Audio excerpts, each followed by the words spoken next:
Hello friends, welcome to exam के दीवाने। आज हम फिर से हाजिर हैं आपके सामने मैथ्स के कुछ क्वेश्चंस लेकर। जो आप हम क्वेश्चंस कराएंगे वो बहुत ही महत्वपूर्ण साबित होने वाले हैं आपके सभी आने वाले कॉम्पिटिटिव एग्जाम्स के लिए। तो चलिए स्टार्ट करते हैं आज की क्लास। और आपका पहला क्वेश्चन आपके सामने। तो पहला क्वेश्चन कह रहा है 200 का कितना प्रतिशत 95 होगा। 200 का कितना प्रतिशत 95 होगा। तो इस क्वेश्चन कैसे करते हैं। तो इस क्वेश्चन करने के लिए बहुत ही आसान तरीका है, आपको शायद आता भी होगा। तो 200 का मतलब गुणा 200 का कितने प्रतिशत, हम मान लेते हैं x प्रतिशत, यानी कि x/100। प्रतिशत का 100 होता है, 95 होगा बराबर 95। ठीक है, 200 का गुणा कितने x मानिया एक और प्रतिशत का 100 बराबर 95 होगा। तो 0 से 0 ख़त्म।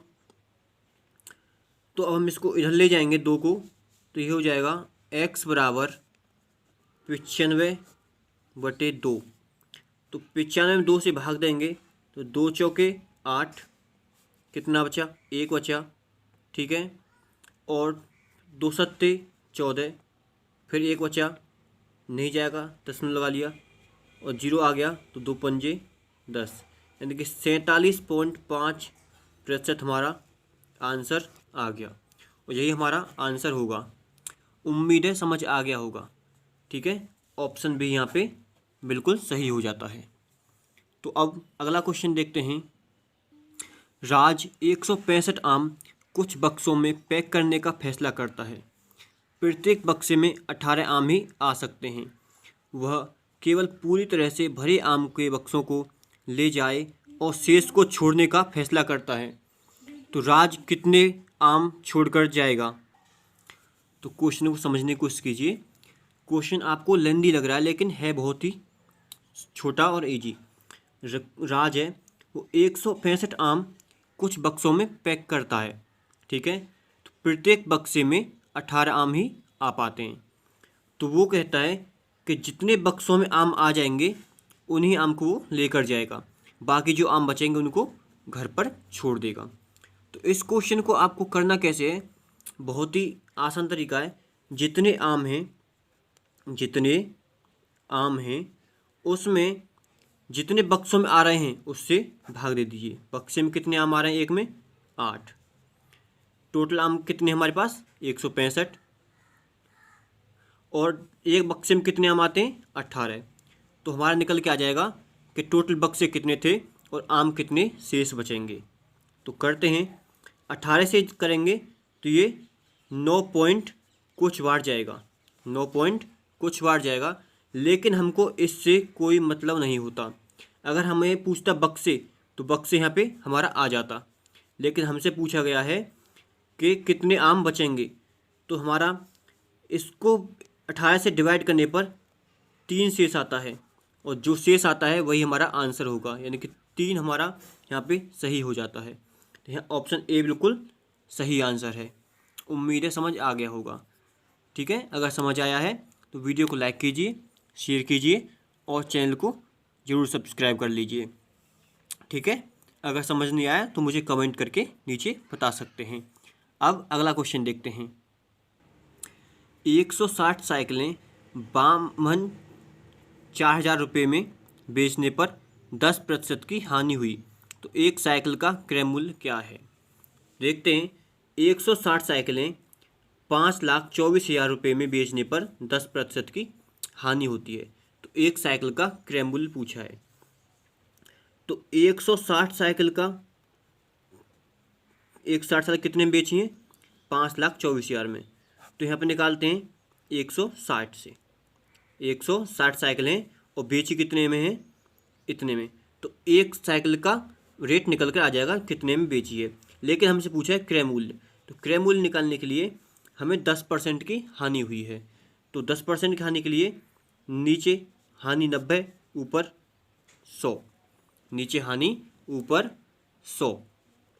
तो करते हैं, जीरो से ये जीरो कट जाएगा, ठीक है, ये जीरो से ये जीरो कट जाएगा, तो यानी कि इन सबको काट के ये हमारा आंसर आ जाएगा 36 39 के समथिंग हमारा आंसर आएगा, कि 36 39 हमारे यहाँ पे आंसर आएगा, कि ऑप्शन बी यहाँ पे बिल्कुल सही हो जाता है।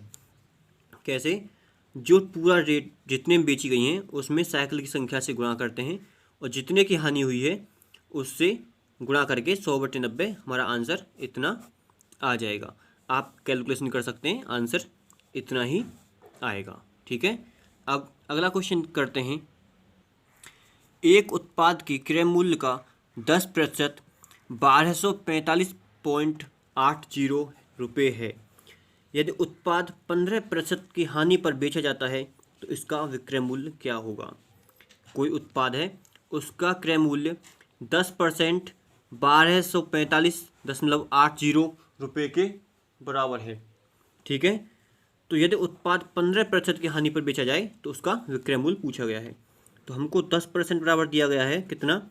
1245.80, ठीक है, 1245.80। तो इसका CP निकालते हैं, क्रय मूल्य निकालते हैं, तो क्रय मूल्य होगा 100%। तो 100% क्या होगा इसका? तो ये हो जाएगा 1245, यानी कि 12,458 इसका पूरा क्रय मूल्य हो जाएगा। तो हमको हानि कितनी हो रही है? तो हमको हानि हो रही है 15% की, हानि हो रही है हमको 15% की। तो कितने पर होगी? 100 पर होगी। तो 100 पर 15% की हानि होगी तो कितना विक्रय मूल्य कितना बचा हमारा? 85। कितना बचा हमारा? 85, ठीक है। तो 85% बराबर क्या होगा? तो 85% निकालते हैं तो 12,458 गुणा 100 गुणा 85 गुणा 85, ठीक है। तो इसको काटते हैं, 5 से काटते हैं, 5 से 20 बार जाएगा और ये 17 बार जाएगा। 5 से ये 20 बार जाएगा और ये 17 बार जाएगा। तो अब ऐसे करेंगे तो इसकी कैलकुलेशन लेंदी हो जाएगी। तो इसको सॉल्व बहुत सी सॉर्ट करने के लिए क्या करना है? तो आप इसको 20 से डिवाइड करेंगे तो कितना होगा? कितना होगा? 20 से करेंगे तो ये 6 बार जाएगा, 6 बार जाएगा। 20 छिक्के 120 होता है, 6 बार जाएगा। तो इसका अप्रोक्स निकालते हैं कितना इसके आसपास आएगा। तो 17 छिक्के कितना होता है? 17 छिक्के होता है 102। तो 102 के आसपास इसमें हमारा कौन सा ऑप्शन बैठ रहा है? तो 102 के पास ही बैठ रहा है 105 वाला। तो यही हमारा यहाँ पे आंसर हो जाएगा, ऑप्शन ए यहाँ पे आ जाएगा। समझने की कोशिश कीजिए। 85% वाला पूछा गया है तो 12,458 गुणा 85/100। तो इसको काटेंगे, 5 से काटा, ये 20 बार गया 100 और ये 17 बार गया।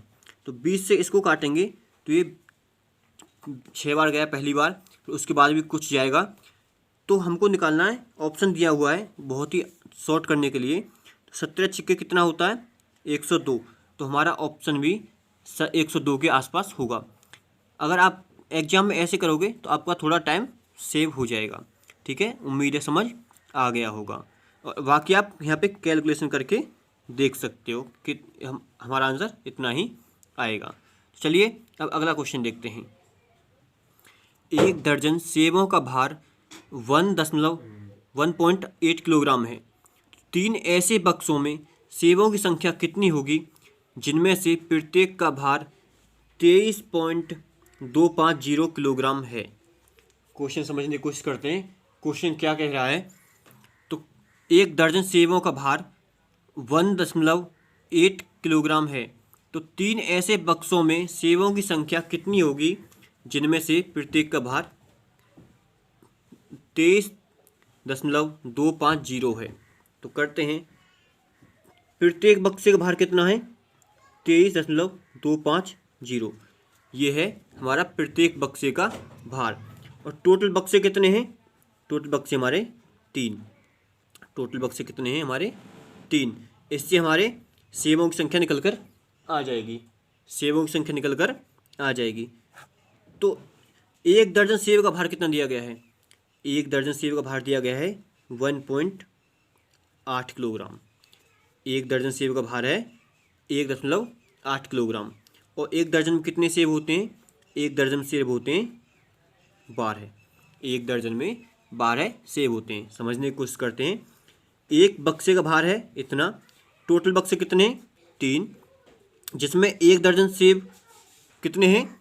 1 दर्जन सेब क्या हो, तो करते हैं। तो यहाँ पे 1.8 1 दर्जन सेब का भार है और 1 दर्जन सेब कितने होते हैं? 12। तो इसकी कैलकुलेशन करते हैं। तो दशमलव से इस दशमलव काटेंगे तो 1 अंक छोड़ के यहाँ पहुँच जाएगा, 1 अंक छोड़ के यहाँ पहुँच जाएगा। 3 से ये 3 छिक्के 12, 6 से ये 2 बार, 6 से ये 2 बार। तो करते हैं, यहाँ दशमलव हट चुका है यहाँ से। तो 232 दूनी कितना होता है? 232 दूनी होता है 464, 464। और ये बचा 0.5 की गुणा करेंगे 2 में तो आ जाएगा 1। तो 464 प्लस 1 यानी कि 465 हमारा यहाँ पे आंसर सही होगा कि ऑप्शन ए यहाँ पे हमारा बिल्कुल सही हो गया। उम्मीद है समझ आ गया होगा। ठीक है, अब अगला क्वेश्चन देखते हैं। यदि आयताकार बोर्ड की लंबाई और चौड़ाई का अनुपात 7:5 है, यदि बोर्ड की चौड़ाई 20.5 सेंटीमीटर है तो इसकी लंबाई सेंटीमीटर में ज्ञात कीजिए। कोई बोर्ड है, उसकी लंबाई और चौड़ाई का अनुपात हमको दिया गया है, यानी कि लंबाई और चौड़ाई का अनुपात हमको दिया गया है। लंबाई कितनी है? 7 और चौड़ाई कितनी है? 5। 7:5 में दी गई है। तो चौड़ाई कितनी दी गई है हमको? ये चौड़ाई दी गई है हमको 20.5, लेकिन ये कितने गुना दी गई है? ये 5 से कितने गुना है? तो 5 चौके 20.5 एकन 5, यानी कि 20.5 5 का 4.1 गुना है। तो जब ये 4.1 गुना है तो ये भी 4.1 गुना ही होगी। तो करते हैं 7 एकन 7.7 चौके 28, यानी कि 28.7 यहाँ पे हमारा सही आंसर हो जाएगा। उम्मीद है आपको समझ आ गया होगा कि 28.7 यहाँ पे हमारा सही आंसर होगा। ठीक है, अब कमेंट करके बताना आपको वीडियो कैसी लगी। अगर वीडियो अच्छी लगी है तो वीडियो को लाइक करना, शेयर करना और चैनल को सब्सक्राइब जरूर कर लेना। So thank you. जय हिंद, जय भारत।